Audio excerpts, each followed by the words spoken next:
A section थाने जे हद में व्याजन हथां बेदर्दी सां क़त्ल थियल महमूद भट्टीअ जा कातिल अञा ताईं गिरफ़्तार न थी सघिया आहिनि, जॾहिं त संदसि वारसनि नवाबशाह प्रेस क्लब में प्रेस कॉन्फ्रेंस करण बाद नवाबशाह प्रेस क्लब ॿारां सख़्त एहतजाज कंदे सिंध टीवी न्यूज़ सां ॻाल्हाईंदे चयो त पंजो ॾींहुं आहे त असांजे जेके कज़िन जा जेके कातिल आहिनि अञा ताईं गिरफ़्तार न थिया आहिनि। आला क़यादत खां ऐं ज़िले इंतज़ामिया खां एसपी नवाबशाह खां DIG नवाबशाह खां IG सिंध खां जेको आहे मुतालबो कयां थो त जवाबदारनि खे जल्द खां जल्द गिरफ़्तार करे। FIR बि दर्ज थी वई आहे, पर अञा ताईं पुलिस को कमु कोन कयो आहे, न को पुलिस बि चुप वेठी आहे, छो जो हू आला उहिदेदार माण्हू आहिनि, असां ग़रीब माण्हू आहियूं। माजिद ज़रदारी ऐं जेको नज़ीर ज़रदारी ऐं जेको आहे इहो जुनेद ज़रदारी, उन्हनि हिनखे पहिरियों बि धमकियूं ॾिनियूं आहिनि जो हू तक़रीबन महीनो ॾेढ जेको आहे इहो पंहिंजे ऑफिस न वञी सघियो आहे, लिखंदो रहियो। माजिद ज़रदारी ऐं जुनेद ज़रदारी मुंहिंजे भाउ ते हमिलो कयो, जीअं मुंहिंजो भाउ ऑफिस खां ॿाहिरि निकितो हुनखे गिरेबान मां वठी हुन ते तशदुद कयो। मुंहिंजी अपील आहे त असां सां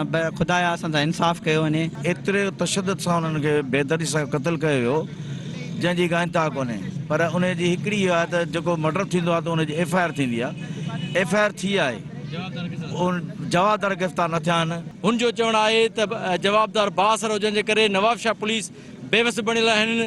चिता ॾिनो आहे त जेकॾहिं जवाबदार गिरफ़्तार न थिया त सॼी सिंध ऐं पाकिस्तान में भट्टी बिरादरी एहतजाज कंदी ऐं आख़िर सुप्रीम कोर्ट जे आॾो बि मुज़ाहिरो कयो वेंदो। कैमरामैन रफ़ाकत आराई सां गॾु ज़ुल्फ़कार ख़ासकेली, सिंध TV न्यूज़ नवाबशाह।